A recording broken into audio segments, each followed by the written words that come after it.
laslaasaa ajajannee turre. Achi keessaa qoricha hirribaa naaf buusti. Ani hin argine amma kana bilbila haasa'u gadi ba'een jira. Qoricha hirribaa gaafa naa buustu ani hin beeku isheen sun hiriyaa koo ishee sun tokko baate qofaa ishee achitti haftee nan dhufe bilbila haasaa achi dhaabadhaan jira bilbila hin xumurree ture. Achi kan keessummeessan jiru miti fiigaa na bira dhufteen. Yeroo baay'ee kan si miidhu warra fageenya irra jiran tun taane namoota naannoo kee jiran. Sigala namoota naannoo kee jiran fira kuudha warra ittiin jettu hiriyaa kuudha warra ittiin jettutu na caalte. Buriddoo akkasii geessi dheeksi cabsuuf yaala.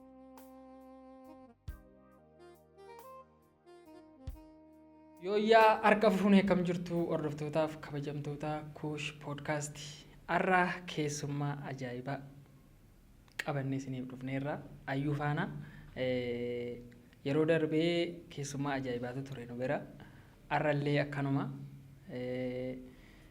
keessummaa keenya yeroo darbee irratti waan baay'ee akka baratan abdii guddaa qabna. Har'as keessummaa biraa qabna ogummaa wal fakkaataa qabu. Har'a nama biraa qabna. Ayyu akkamitti simatte keessummaa kana? Hadhakaa keessummaan keenya hojjaan ishee dheeraa osoo anaa fi qannuun ishee bira ijjannee balbaluma manaa fakkaanna. Inna moodeelaa. Sololookoo sadiinkisaa dabalaa jedhe san. Sololookoo. Moodeela isiniif innee dhufnaa nu hanga waa'ee ishee dubbannu isheemti waa'ee ishee haa dubbattu. Gara keessummaa keenyaatti adeemu. Jalqaba irratti baga nagaan dhufte akkuma isheen jette. Baga nagaan ni eddanii akkuma isheen jettee moodeeladha maqaan koo moodeeliftuu Caaleen jedhama. Isinillee waan naaf hirtaniif guddaa galatooma. Iftuun maqaa keenya si moggaasi. Maqaa kiyya abbaa kootu naa moggaasi. Maqaa abbaanii moggaasu baay'ataan jiru Ayyuu har'a. Har'a baay'uma baay'ataa jira. Iftuu akkamitti iftuu sin jiruu danda'e jechuun astirii isaa sitti mee beekamoo? Kan isaan iftuu naan jedhanii fi walitti aansee guyyaa 3 fi ibsaan badii ture. Guyyaa 3 fi walitti aansee ibsaan badii ture. Kazaa guyyaa gaafa ni dhaladhu ibsaan dhufe. Abbaan kiyya sanarraan kee iftuu naan jedhani. Har'as badaa olee gaafa isheen dhuftu ibsaan dhufte. Dhugaa rabbii ganama ibsaan baay'ee nu rakkisaa ture. Ati erga isin dhuftanii siifi seenaan erga dhuftanii ibsaan hin banne sababa iftuun jirtu. Maqaa sababaan moggee. Immoo maqichis gama har'aatti hojjechaa jiru. Iftuun har'a nu gidduu jirti. Iftuu waliin waan baay'ee kaasnee haasofna.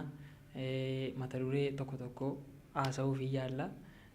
Jalqaba irratti iftuun mucaa baadiyyaa moo mucaa magaalaati? Ani mucaa magaalaa kan hin dhaladhee guddadhee godina Wallagga Lixaa magaalaa Gimbiitti hin dhaladhee guddadhe. Kanaafuu Gimbiitti hin dhaladhee jechuudha. Barumsa kee Gimbiitti hanga kutaa meeqaa barattee jirta? Gara Finfinneetti erga dhuftee yeroo meeqa taatee jirta jechuudha? Gimbiitti kutaa tokko kaasee hanga kutaa 12tti achumatti baradhee intiraansii fudhadhee yuunivarsiitiidhaaf as Finfinnee dhufe. Amma barattuu biizines manaajimentii waggaa lammaffaati. Addis Ababa Yuunivarsiitii? Ajimaas. Bareedaadha. Egaa amma barnoota wajjin maatiiwwan keenya amma moodeel iftuu maatiiwwan keenya gara aartii kanatti yaadota qaban baay'eellee bareedaa miti. Gara moodeelummaa kanatti akka dhuftu, moodeela akka taatu, hojii kanatti akka galtu maaltu si kakkaase? Ani gara moodeelingii kanatti akka dhufu wanti na kakaasee inni guddaan ijoollummaa koo kaasee baay'ee intarestiin qaba. Fedhiin qaba baay'ee bakka moodeelii ta'uudhaaf baay'ee man yaada ture. Achi ergaan baradhee 12 xumuree namoonni si gaafa bakkeetti na argan akkuma ilaaltu kan hojjaan kiyya baay'ee dheeraadha.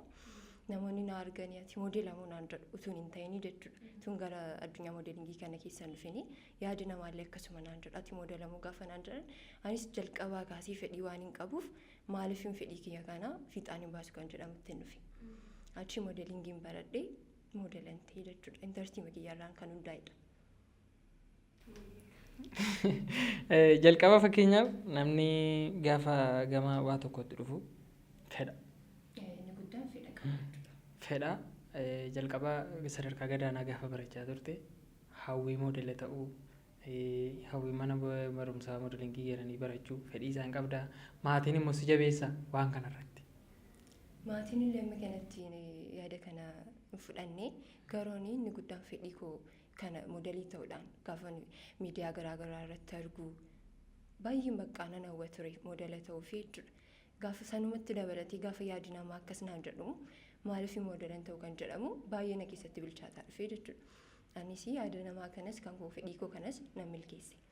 Malee yeroon elevezii baradhu aadaa fi turizimii magaalaa Gimbii keessatti wudiddirii wayitu ture.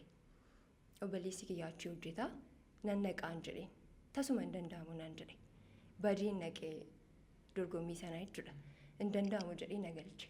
Bakka durumaa kaasii waan fedhii qabuu fi malee maatiin kiyya amma kanatti nan jabeessan turan. Moodelingii irratti jechuudha. Maatii akkamii keessatti dhalattee guddatte meeftu? Maatii kiristaanaa moo? Ani maatii kiristaanaa keessatti dhaladhee guddadhee ani obboloota nama lama qaba mucaa macarrashaadha. Maatii jaalalaa kabaja kan beeku keessatti dhaladhee guddadhe.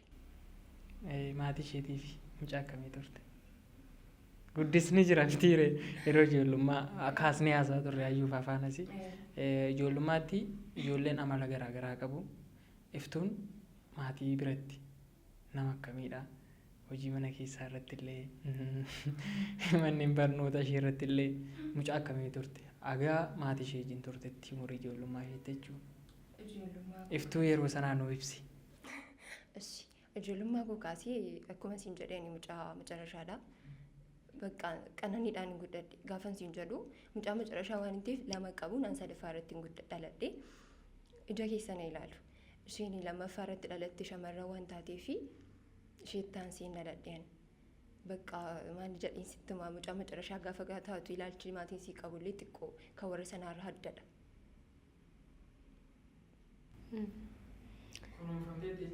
Kunuunfamtee jirti.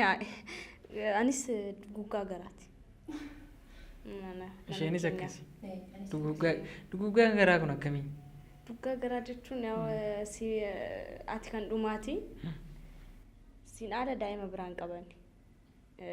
Kan duraa jiraachuu danda'a. Isii booddee garuu ana booddee ilma biraan argatan. So garaa ishee dugugee harmi koo garaa ishee dugugee keessaa ba'e jechuudha. Kunuunsi baay'ee guddaadha. Isaantu hojii hojjeta. Ilaalchi isaanillee baqqaasiif wanti qaban baay'ee guddaadha bakka. Qanani'aan guddatta. Iftuun moodelii ta'uun egaa beekamaadha. Naannoo keessatti dhalannee guddanne keessatti illee gaafa gara amantaatti deebituun eeyyamamu yeroo baay'ee. Hojii kana namni keenya ilaalcha kan biraa qabaaf hojii kana akkuma baay'een keenya iyyuu beeknu jechuudha. Namni gaafati moodelii galtuu maatii keessaas haa ta'u namoota sitti yaa'an irraa haa ta'u barnoota kan akkatti hin baranneef namoonni si daangessan yookiin immoo namoonni hin ta'u jedhanii sitti maa turanii jiru. Namoonni yaada koo kana hin fudhanne maatii koo keessaa obboleessaan gafaan qaba. Inni tasuma yaada koo kana hin fudhatu ture. Itti naasa'an gara fuulduraatti kana ta'uun barbaada gaafan jedhu barumsa kee baradhu naan jedha. Tasuma yaada koo kana guyyaa tokko fudhatee hin beeku jechuudha. Garoon yaada isaanii kana homaa natti hin fakkaanne. Maaliif baay'ee fedhii waan hin qabuu fi wanta sana milkeessuufidha kan inni yeroo hundaan ta'u jechuudha. Garuu akkuma ati jettee immoo namoota keenya biratti fudhataman qabu. Ammuma bateelee Itoophiyaa keessatti moodeladhaaf namni ilaalcha gaarii hin qabu. Kabaja hin qabu. Namoota biyyoota garaagaraa yeroo deemtu kabaja isaan siif qaban addadha. Akkuma ati jetteen biyyoota garaagaraa deemee hojjedheeraan. Achitti kabajaan siif qabanii addadha bakka. Akkati caalaatti itti intanii taatee hojjettu si taasisa. Gara moodelingii kanaatti jechuudha. Garuu gaafa as dhuftee ilaaltu immoo tasuma wanti amilee sitti horuu hin jiru jechuudha. Gara hojii moodelingii kanaatti. Kanaaf immoo ilaalcha namni si ilaatutu hin taane bakka wanta kaayeffattee baatee tokkodha innati milkeessuuf adeemtu yeroo baay'ee. Akka ilaalcha namaaf akka yaadi namni sii kennuuf immoo. Kanaan dura dhiista. Amma waan sana mootee hojii moodelingii irratti barnoota barattee eebbifamteetta. Moodelingii barattee eebbifamte. Hojii irratti akka moodelingiin hojii irratti akkamii ittiin hojjechuuf yookiin gara hojiitti jijjiiruuf akkamidha? Baay'ee gaariidha. Akka kiyyaatti akka ilaalcha kiyyaatti bakka moodeelingii jechuun nama tokkoof fakkeenya ta'u.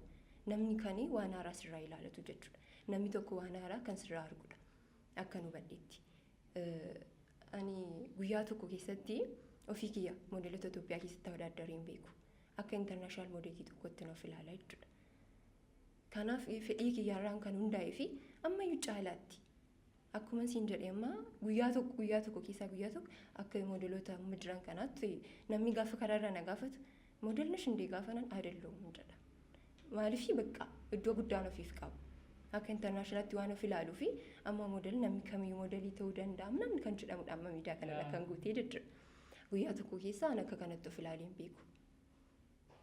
Kanaaf ilaalchi kiyyaa addadha asiin jechuuf hin jedhe. Gamanumaanii ayyu sii galeera miti. An kan isheen jedhaartu Itoophiyaa keessa ijoolleen moodelingii baratanii lafa taaran baay'ee jiru. Hangita isaanii miti. Nan caalaadha walumaa gala bakka. Hin dorgomuuyyuu. Ani nama kamiyyuu tawadaaddarsiisee hin beeku. Ati iddoo ofiif qabdu adda miti. Ani nama daddaadha jedheen of ilaala yeroo kamiyyuu. Ati akkamitti ilaalteme? Ilaali ishee. Asitti gaafa na argitee nama fakkaata. Baay'ee kan ofii kiyyatti intanii ta'u as keessatti dhalachuu qaba. Waan sun Itoophiyaa keessatti dhalachuu qaba. Baay'ee yaadi. Akkuma siin jedhe iddoo biraadhaa kabajatti qabdu. Taa'anii faas teessisu fayyise. Moodela jechuun jechuudha. As keessatti garuu moodela jechuun ilaalcha gaarii nama hin qabne. Abbaan argee bakka jira. Beektu waan haasa'amu jechuudha. Garuu gaafa wantoota akkasii dhaga'u maafin Itoophiyaa keessatti dhaladhe kan jedhamudha kan na aarsu. Ofii kiyya kanani wanta akkasiidhaan tawadaaddarsiisee hin beeku siin jedheef kanaaf. Intarnaashinaal moodeliittidha kan inni of ilaalu jechuudha. Namnis gaafa na gaafatu moodeliidha jedhee gaafa na gaafatu lakki kan inni ittiin jedhuuf bakka amma kan jiranitti waan inni of qabuun barbaanneefidha. Hayyee asirratti yaadan qaba. Ati amma hojiin irra jirtu moodelummaadha. Gatii ofiif kennitu iddoo guddaa kennuun kee waan gaariidha. Namni kamiyyuu gatii isaa ol kaasee dubbachuu qaba. Gatii ofiif kennu iddoo guddaa kennuu qaba jedhee yaada. Akka yaada kootiitti garuu moodelummaa kana akka intarnaashinaalitti deemsisuudhaaf dura biyya keetii irratti hojjechuu qabdaa jedheen yaada. Yaadi kee kun sirriidha. Dura biyya keetii irratti hojjechuu qabda. Gaafa ilaaltu immoo namoota keenya amma jiran irratti fudhatamaan jiru. Karaa kam kottu? Karaa kam wayyaa akkam agarsiisuuf bayi? Amini lama sii kennu jabaadhu nama siin jedhu osoo hin taane maal fiddee dhufte? Maal fakkaatti kan siin jedhudha kan baay'eetu. Gaafa wantoota wanti akkasii argattu immoo bakka gadi waa deemta. Ofii keenya warroota kabajasiif kennan biyyoota garaagaraa keessatti beektamu moodelii iddoo inni qabu jechuudha. Isaan biratti of madaaltaa jechuudha. Maalii jalqaba kanneen akkuma jettee kan jalqabu biyya kee keessatti aadaa kee mul'isuudhaan. Suni natti guddate osoo hin taane amilii namaa jechoota namaa gaafa argitu immoo ol kaastee akkati yaaddu godha. Iftuun immoo yaada kana uummata keenya irratti jijjiirsisuu ni dandeechi jettee immoo ofitti fudhachuu qabda. Yaada nama kamiyyuu karaa hojii keetiin amantee erga deemtee yaada nama kamiyyuu cabsitee iddoo guddaa ga'uu dandeecha. Amma akka fakkeenyaatti osoo fudhattee meeriididhaafa. Meeriididhaafa amma karaan ishiin barbaadde sanitti yaada namaa komantii namaa osoo hin dhagahin komantii baay'ee ishii ga'uu danda'a. Komantii namaa osoo hin dhagahin hojii ishiin hirmaatte sanirratti akka ga'umsa qabduu fi akka ta'uu danda'u uummata amansiistee jirti. Dubartootas amansiistee jirti. Nu namoonni karaa dheeraan barbaannu. Hoonsiin jiru akkam seete dafee komantii namaa fi yaadni namaa hamilee keenya cabsa. Garuu immoo dubartiin tokko ergattee amantee dubartii osoo hin ta'in namni tokko hojii san irratti itti amanee fakkeenyaaf haayilaandii kana as biraa kaasuun osoo dadhabee hamma kaasutti osoo hin tattaafadhee yaada kana haayilaandii kana yaada kana bakka jijjiirsisuu hin danda'a. Yaada nama tokko jijjiirsisuu danda'a jedheen ofitti amana akka kootitti. Komantii namaa yoo dhageessee immoo gara duubaatti hafta. Innaa waa'ee moodelummaa kanatti amma duraan aartiin Oromoo dubartii hafaadha jedhama. Amma garuu rabbi galanni isaa ga'u guddachaa deemaa jira. So moodelummaan kunis yeroo xiqqoo booda yeroo muraasa booda isin akkanatti baratanii namoota biratti ga'umsa fidaa hoo dhuftanii yaadni kun jijjiiramuu ni danda'a. Isin hojiin hojjettan sun humna qabaatu. Nama amansiisuu haa danda'u. Nama kana jijjiirsisuu dandeechu. Kanaan dura bar osoo nuun dhalatinii yaadni maatiin keenya moodeelummaa irratti qaban baay'ee xiqqaa ture. Aartii irratti wanti qaban baay'ee xiqqaa ture. Amma garuu amansiisaa dhufeera. Maaltu amansiise? Hojii aartiitu maatii keenya amansiisaa dhufe. Ammas immoo maatii keenya amansiisnee uummata kana amansiisuun hojii keenya ta'a jechuudha. Hojii ati bobbaatee jirtu irratti cichoominaan hojjettee amanummaadhaan hojjettee hojii gaarii hojjettee dhuftee uummata amansiisuun uummata biratti jaalatamummaa argachuun biyya kanatti jaalatamummaa argachuun gahee keenya jedheen yaada akka kootitti dhiifama. Yaadi kee kana hin mormu garuu sirriidha. Akkuma ati jettee ani yuutuun koomentii namaa wantoota namni tokko jedhutu dhaga'aa ta'eeti ofii kiyya amma kana internationaalittiin of ilaala siin hin jedhu. Si gala miti wantoota isaanirra caalu biyyoota isaanirra caalu hojjettee itti agarsiistee yaada kana akka sana asitti godhatan goota jechuudha. Si gala miti kanaafidha kan hin akkasiin jedhe. Akka yaada kootitti ishiin internationalidha. Akkuma isin jeetti gatii ofii kennuu gatii iddoo guddaa ofii kennuu qabdu. Namni kamiyyuu iddoo xiqqaan isaaf hin malu. Garuu immoo numa hojuma bobbaanee jirru san irratti uummata amansiisuuf hojjechuu qabna. Ani akkam akka ta'e beektaa gara aartii kanatti hogguun seenuu qannoon na beeka. Ani maatiin baay'uma hin jaalatan. Gaafa ba'ee galu baay'uma naan lolu. Asirratti success ta'ee isaan amansiisuudhaaf guyyaa fi halkan baay'uma xaaraa ture. Ani akkuma beektutti aartii irratti amman hojjedhu hin jedhu garuu yuutuubiinaan hojjetadha. Amma irratti maatirraa wanni eeggadhu hin qabu. Duraan maatiitu na barsiisaa, maatiitu na nyaachisaa, maatiitu na uffachisa. Amma garuu wannuma xiqqoomee maatirraa xiqquma maallaquma san argadhee hoo gaafa of barsiisuu jiraadhu, gaafa ofii kiyyaaf maallaqa qabaadhu. Gaafa waan hundaa maatiin duraan kan na godhurraa dhiisanii ofii godhachuun jalqabu hojiin kun hin deemsisa jedhanii yaadu beektee. Kanaaf ani sirraan beekuutii dhifama osoo moodeelummaa kanaan biyya kee waamsistee aadaa kee barsiistee namoota yaada negeetiivii qaban kanneen jijjiirsistee gara ofitti fiddee hojii keetiin ni milkoofta jedheen yaada akka yaada kootitti. Yaadni keellee sirriidha. Yaa'u haala bifuma keenyaan yaadni keenyas addaame. Akka isheen jette amma maal sitti fakkaate international. Goe national. International modeling akkasittan of yaada. Kan hin dorgomuu barbaadullee darbee isaanii wajjin. Sa'aatii kana dhugaa dubbannee dhaabbii ishee argiteetta. Moodeloota biyya keenyaa yoo argite miti. Dhaabbiin isaanii moodelii fakkeenyaaf nama karaa marratti argite namni numtati bakka waa moodeliin sammuu keessa dhufuu jira. Ishee yoo ilaalte tateegaa karaa irratti argitu nama akkasiidha. Isheenis akkasumatti of yaaddiin. Ani iddoo sanaa nama dorgomuu danda'udha.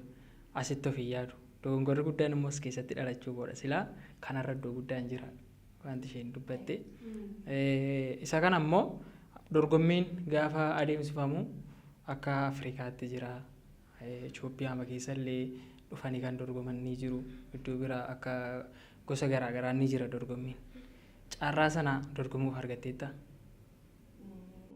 Carraa sana dorgomuudhaaf xiqqoo barumsadha. Akkuma isin jedheeni barattuu bizinees manaajimentii waggaa lammaffaadha.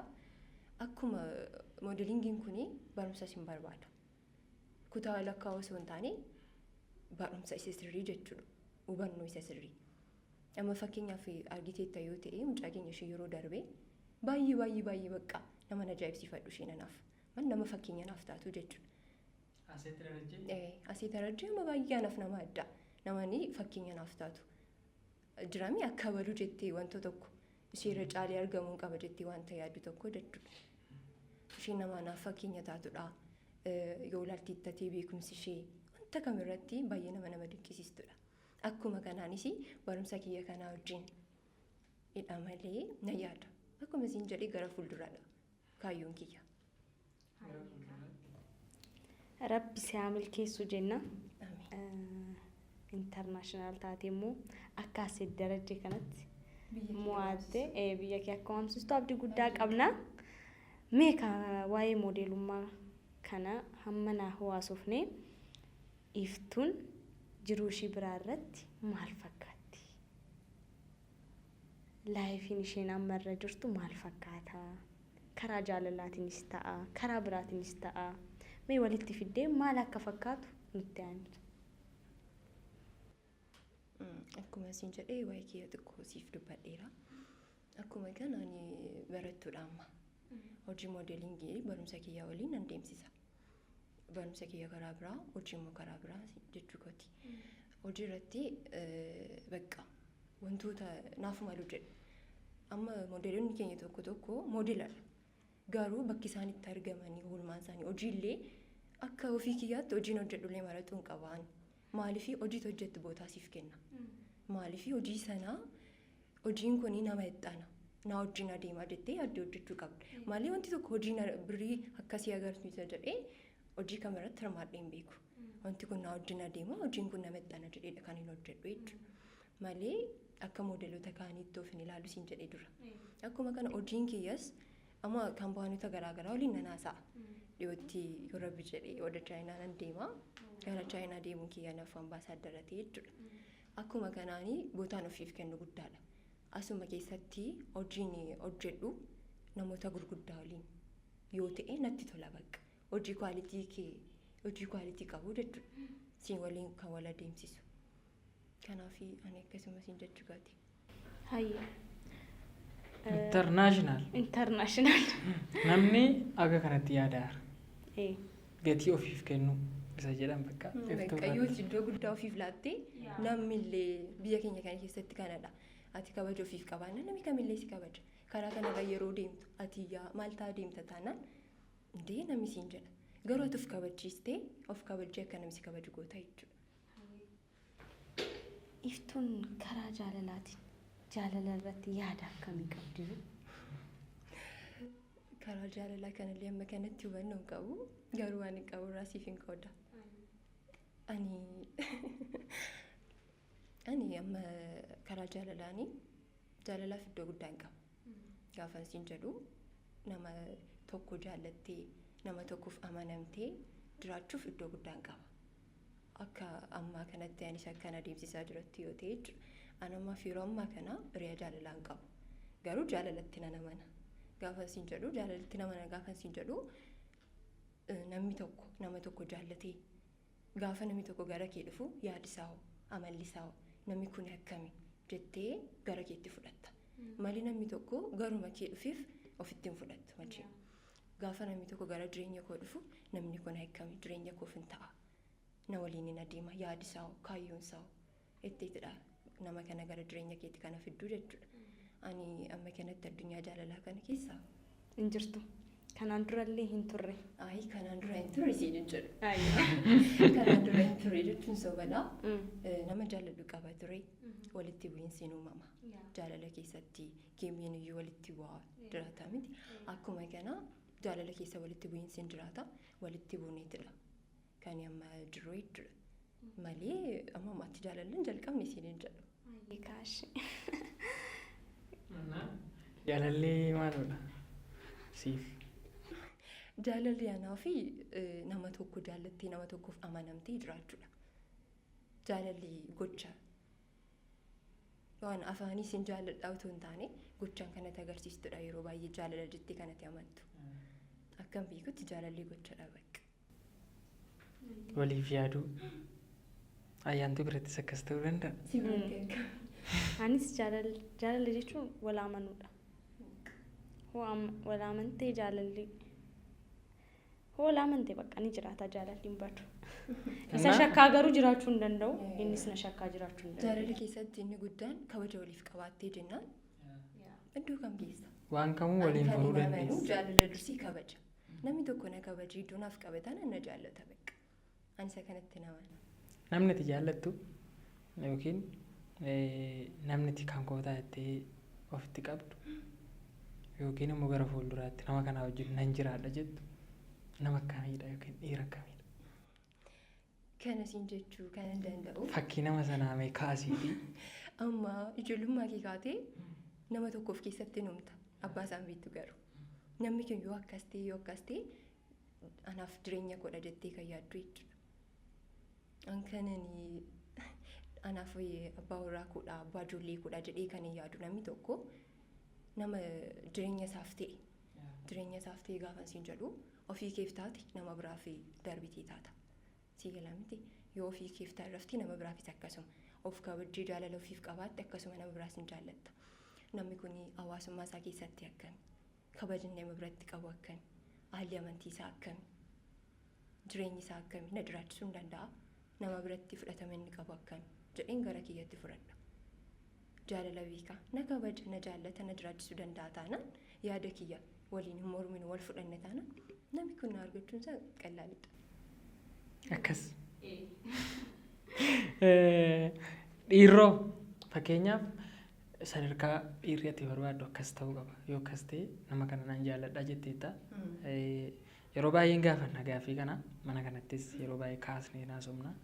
Dhiirroo fakkeenyaaf dhiirri baay'eetu jira. Dhiirri dhiiruma garuu gosa qaba. Dhiirri immoo erga uumamee dhiiruma mudaa waa qabaatu dhiiruma. Dhiirri dhiiruma. Kana amanuu qabdu. Agamuu cabsitan namni baay'een gaafa miidiyaarra bahu dhiira akkasii maal dhiirri sikkoo jira miti hin haasa'u. Yeroo baay'ee dhiirri. Kana dogoggorteetta dhiirri dhiiratiif dhiira miti. Si gala. Dhiirri dhiiratiif dhiiran ta'u. Mee iftuudhaaf dhiirri akkamidhame iftuudhaaf. Dhiirri immoo dhiira akkamii ta'uu qaba? Anaaf amma fakkeenyaaf ati si ilaalaan jira dhiiradha. Isa kana miti. Garuu anaaf dhiiratiif dhiira natti fakkaatu. Maaliif waan ati ofii kee keessatti namni kun dhiiradha jettee yaaddu si keessatti ni uumama. Maal jedhee si kaasa? Dhiiratiif dhiira miti gaafa siin jedhu waan baay'ee si keessatti uumuu danda'a. Wayyaa uffatee surree uffatee mataa akka kee kanatti muraatiif dhiira miti. Si gala miti. Dhiira jechuun bakka nama jireenya isaaf ta'u. Wantuma iddoo argeetti bakka argeetti kan argamu tun taane. Amma fakkeenyaaf na dhaggeeffadhu waa tokko sitti himaa. Amma chaayinoonni keenya qorqorroo tokko gadi erganii jechuudha. Karaa kanarra yeroo deemtu kaalsii isaallee nama hin miiccan karaarra dhaabatee kilaaksiisitti godha. Amma kana dhiira. An akka kiyyatti dhiira jedhu. Dhiira isa beekumsa hin qabnedha. Dubartiin isaanii inni dhiira itti yaaddu garuu jirti. Garuu inni isheedhaaf dhiira gaarii miti. Isa kana hin beeku. Akka kiyyatti akka nu badheetti inni kun anaaf dhiira miti. Si gala dhiirri anaaf dhiira beekumsa qabudha bakka. Amma namni tokko na barbaada taanaan karaa ittiin na argatu barbaada taanaan karaarra dhaabatee kilaaksii natti godheef qorqorroo sana qabaateef anaaf dhiira natti hin fakkaatu waan si galu. Dhiirri anaaf dhiira beekumsa qabu. Bakka karaa ittiin na argatu karaa qillaalee nama barbaadu jechuudha. Dhiirroo dhiira akkamii ta'uu qaba? Gaafa jettu. Dhiirri. Karaa antini isaati. Maal jedhama? Hir'ina isaati. Dhiirri immoo ta'uu qaba jettee. Dhiirarraa kan bareedu. Dubartiidhaaf osoo dhiirri akkana ta'e. Bakka dhiirri kan sitti tolu. Ofii kiyyaafis kan dhiira kabaja qabu. Si gala. Dhiira ta'uusaa kan itti beeku namni tokko of kabachiisee haa jiraatu. Kabajaaf qabaatu ofiisaa of kabachiisee jennaan bakka anaaf namni sun akkasiin jedha. Ani yeroo baay'ee akka fedhii kiyyaatti kana namni natti tolu bakka nama karaa antinii ta'ee na barbaadu tun taane wantoota argaman kana natti mul'isee na barbaadu tun taane homaa hin qabaatin garuu anaa fi yaada gaarii haa qabaatu. Wantootuma mul'atan kanaan waan gara isaanii hidhattu itti fakkaate dhiironni akkasiin jiraatu.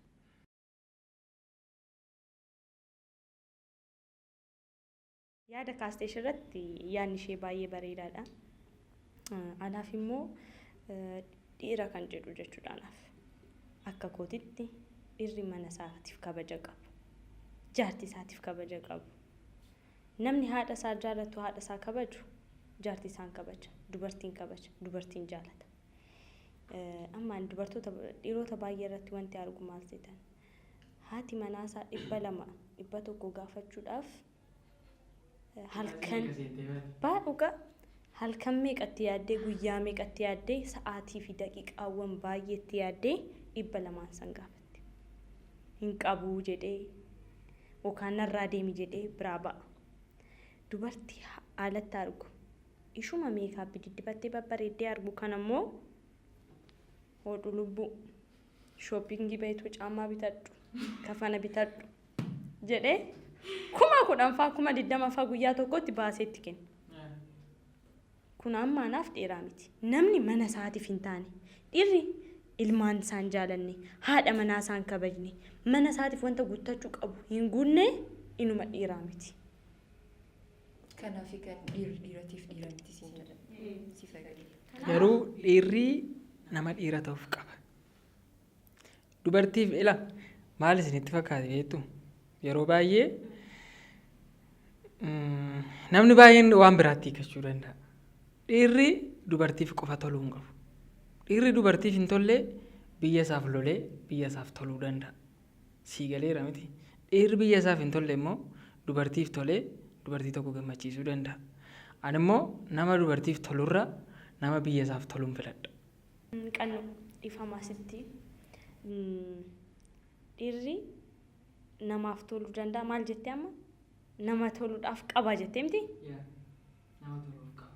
Ati mana keetiif osoo hin toliin ohaanaaf toltee dubartiin sunuu dubartii miti. Kana beekuu qabda. Qannuun jaartii qaba, haadha manaa qaba, ijoollee qaba. Ijoollee isaatiif osoo hin toliin dhufee anaaf hoo tole. Isheenuu dubartii miti. Isheenuu kashlabbeedha. Dura maatii isaatiif tolee jira namni kun. Osoo haadha manaa ijoollee qabu isheedhaaf osoo hin toliin dhufee dubartii biraatiif hoo tole. Ishiin immoo hootti tole. Namichi sun boru jiruun ishii akkas akka ta'u baruu qabdi. Nama mana isaatiif osoo hin toliin ishii bira dhufee maybe ishiin waan hin deenyeef waan ijoollee hin qabaanneef laayifii biraa waliin dabarsuu danda'a. Garuu ishiin dubartii mana jirtu san miidhaa jirti. Ishiinuu dubartii miti. Dubartii jedhamuudhaaf isteeppii baay'eetu ishee eeggata. Beektee? Karaa baay'eetiin ilaaluu qabdaati.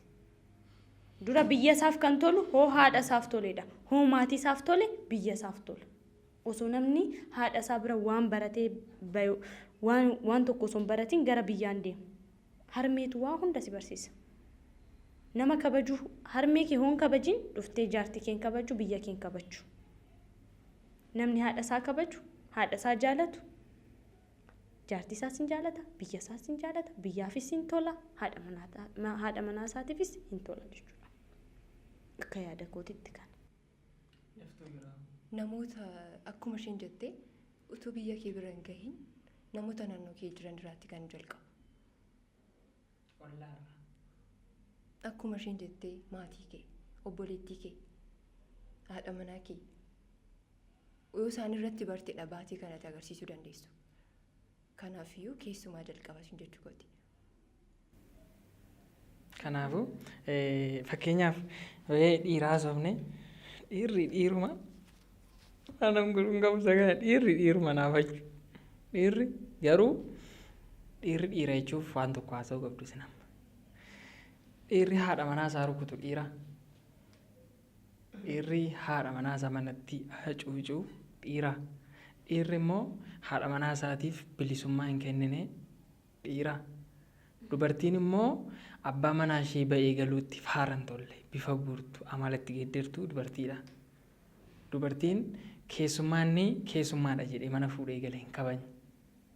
Fuula ifaan hin siman waan gaarii nyaachistee isa gammachiistee keessummaan geggeessine dubartiidha. Jalqaba garuu kan dhiiraa dhiirri haadha manaa isaa rukutu yookiin haadha manaa isaaf bilisummaan laan dhiira gaaffiidha. Kuni sirriidha.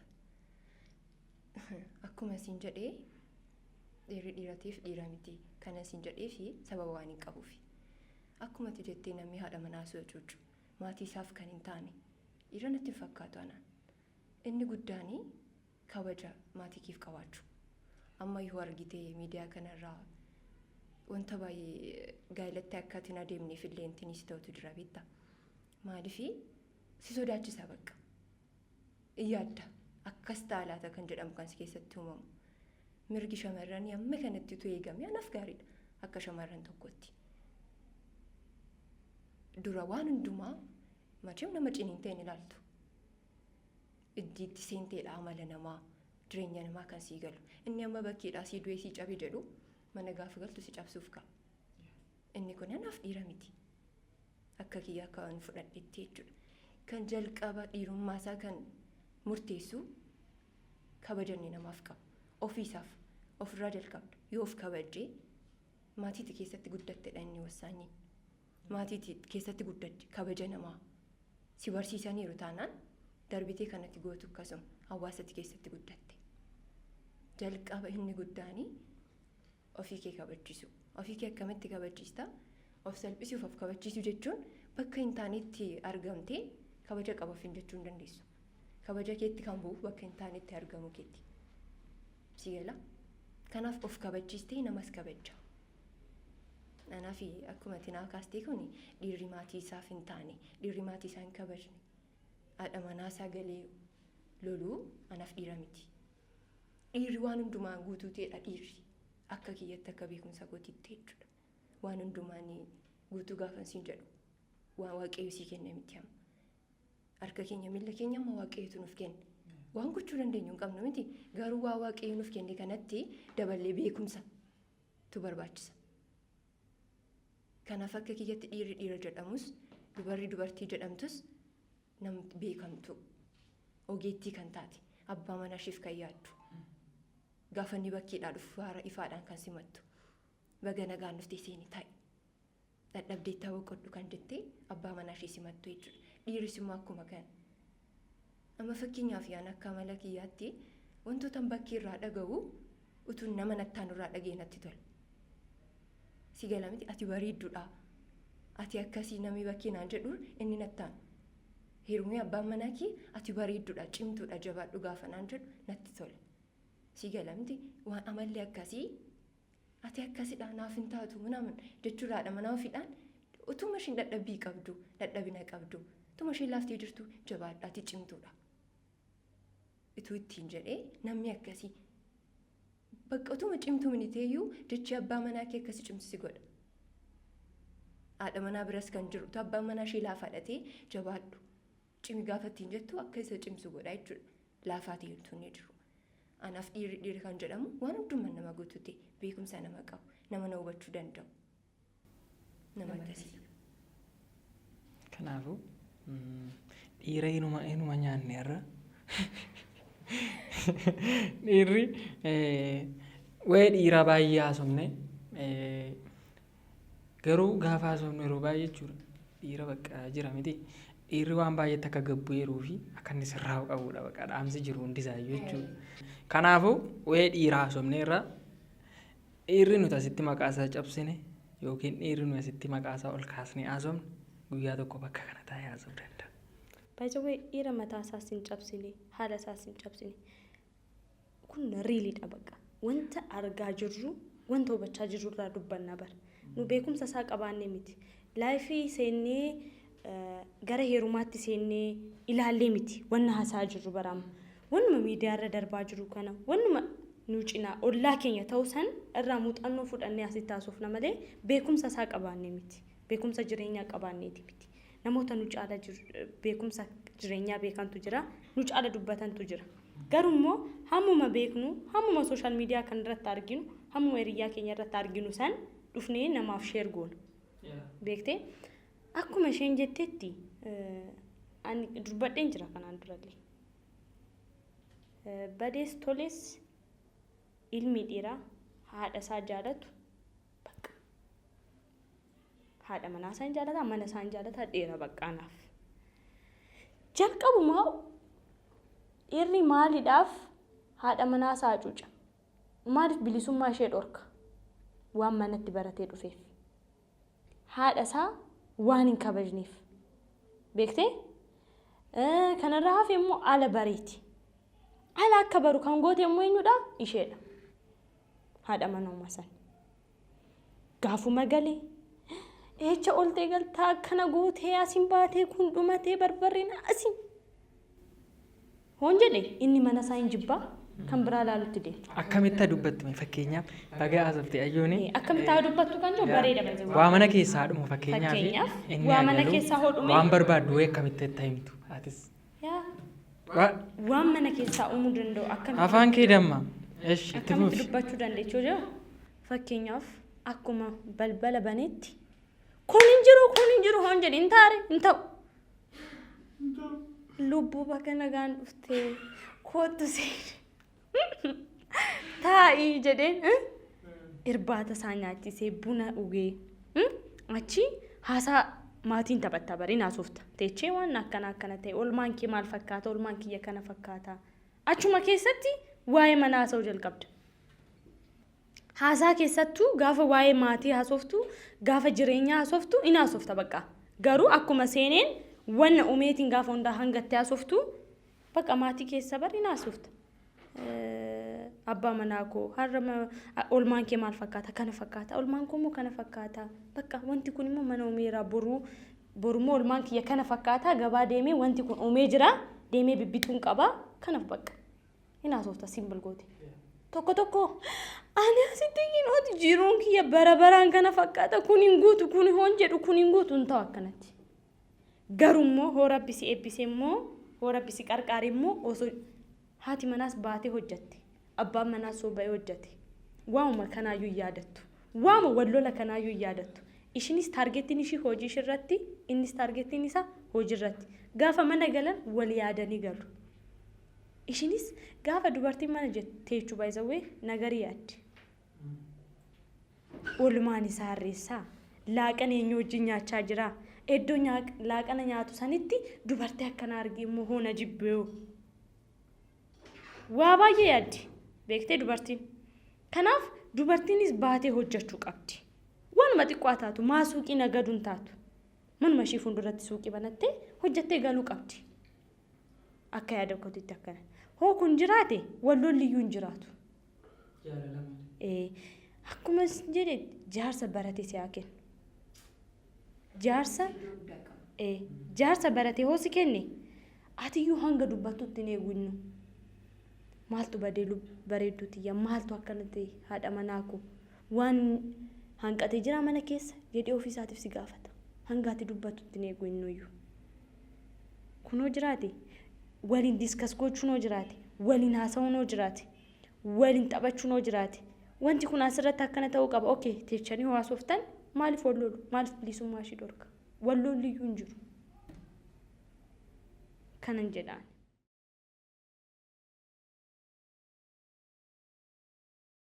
Walumaa galatti yaada bareedaa kaastanii darbitaniittu sababa yeroo keenyaaf malee ati sin haasofta.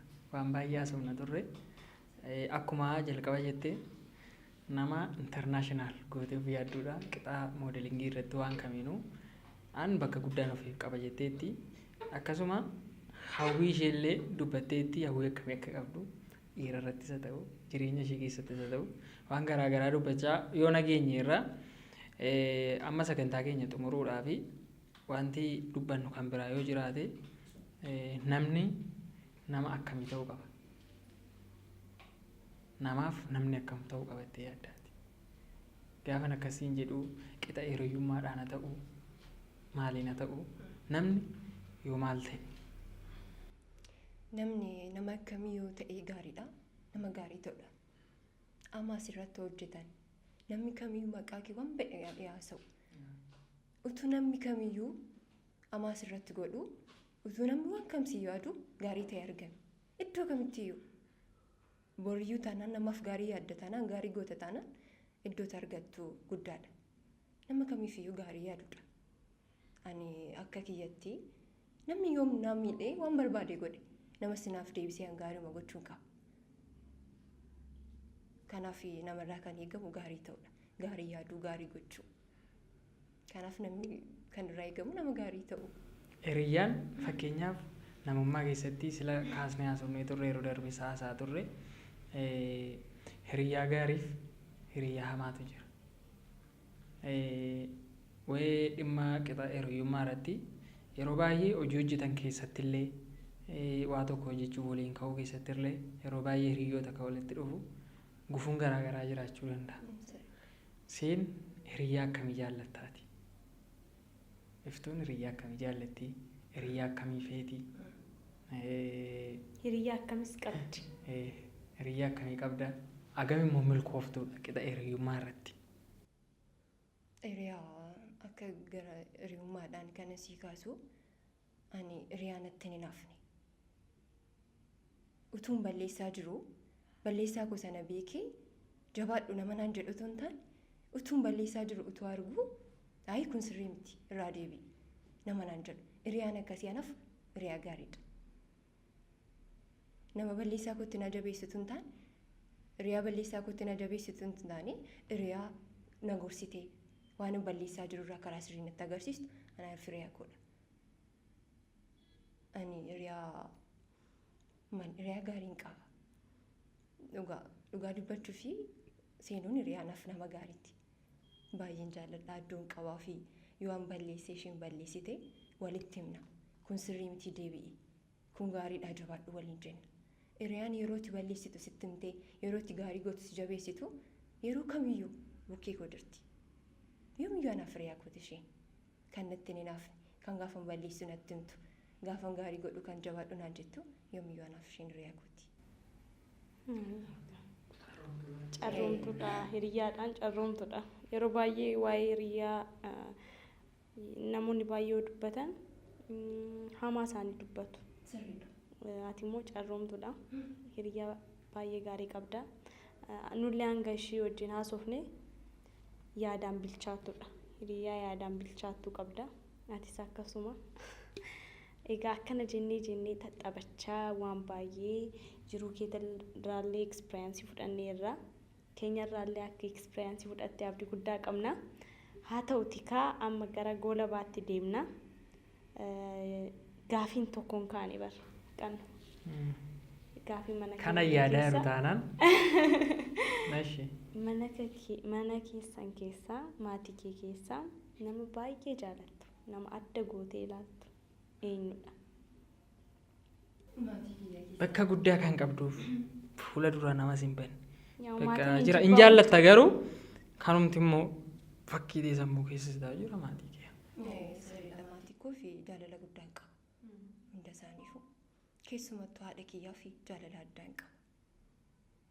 Ammallee bakka guyyaa kana sagalee isheen dhaga'u taanaan baay'ee kan natti hin tolle haadha kiyya baay'een jaalladhaaf iddoo guddaa hin qabaaf haadha kiyyaa jechuudha. Abbaa kiyyas baay'een jaalladha garuu akkuma isin jettan immoo caalchisee haadha kiyyaaf iddoo guddaa hin qabu. Haa ta'u baay'ee. Gaaffii kan biraa tokkoon dabalaa fi gaafatamuu sababa dirqama qabduuf namni gaariis hamaas hin dabarsa. Salphaamatti miti kanas ga'u. Iftuun amma sadarkaa kanarra jirti. Waan guddaa immoo yaada kee dubbattee turte. Bakka kana gahii milkaa'e isin jenna gamanumaan nuti akka ati geessu shakkii hin qabnu ni geessa. Guyyaa sanas deemnee wal argina. Nus guddannee atis guddattee istuudiyoo bareedaa keessatti wal arguu dandeenya. Iftuun jiruuf jireenya ishee keessatti hagaa har'aatti guyyaa rakkatte yookiin guyyaan itti bakka yoomuun irraanfadhu jettu guyyaa jiru. Akkana yaadachiistu. Ani akkuma isiniin jedhe mucaa macarashaadha. Waaqayyoon galatu amma irratti rakkina hin argine. Maatii keessatti hin dhaladhee guddadhee amma irratti rakkina hin argine. Boorishis abdiin jira. Mudannoon na mudatee amma narra geetti akkuma ati kaaste hiriyaa irratti. Mudannoon na mudatee hiriyaa irrattidha. Baay'een bifa modelingii kanaananii jira hojiin galgala kan hojjetamu jechuudha. Shamarranii baay'eetti isteejiin jira. Isteejiin gurguddaan kun galgaladha yeroo baay'ee. Hiriyaan jechuun ittiin siqadha bakka. Nama tokko gaafa gara ofii kootti fudhadhanii nana mana garaa koo qulqullu. Ani ofii koo nama irratti hamaa waan hin yaadnee fi namis anaaf akkas jedhee yaada. yeroo baay'ee waan akkasiidha kan nama miidhu. Nama sanaaf ani bakka hiriyaa koo dhedhee hojii irratti kan walitti dhufnedha. Baay'een kabajaa. Akkuma kan ani homaan beeku ture. Walumaan baanee gaafa sana isteejiitu jira ture galgaladha. Bara jireenya koo kana hin irraanfadhaan. Isteejii ture galgaladha. Amma jalqabutti sagantaan biraa jira. Walitti qabamni tetteenya sadiin lama lamaan tetteenya ture guyyaa sana. Ani bilbilatu naaf bilbilamee galgaladha. Nan bee lama ta'anii taa'u. Isaan sadii turre ana waliin. Isheen tokko dura utuu sadii ta'anii teenyu isheen tokko baate. Anaaf ishee tokko taafee anaafis bilbilli naa bilbilame. Nan bee dura immoo akka seera hojii keenyaatti namni manaa jedhee nu fudhee ba'e suni eegumsa nuuf godha. Namni gara keessa yoo dhufe malee nama bira deemtanii akka naasuuf. Maaliif guddaadha hoteela Iskaayilaaytii kan jedhamu kana beektaa achittidha. Hoteela guddaadha. Namni isin bira yoo dhufe malee akka nama bira tokko biratti deemtanii naasofne jedhameera. Achi isheen sun dura baatee namni na barbaadu wayii jira. Namoota walitti qabaman sana keessaa jechuudha. Jalqaba na waamaa turanii hin deemina waan jedhameef anis deemuu waan fedhii hin qabneef hin deemne ture. Hangaafan ba'uu isheen sun deemtee itti haasofteetti. Hiriyaa keenya sadii taanee teenya keessaa isheen tokko jechuudha. Deemtee isaanii waliin haasoftee waan walii galan hin beeku dhufte. Dhuftee hangaafan ba'uu maal gootee intiniitu laslaasaa ajajannee turre. Achi keessaa qoricha hirribaa naaf buusti. Ani argine amma kana bilbila haasa'u gadi ba'een jira.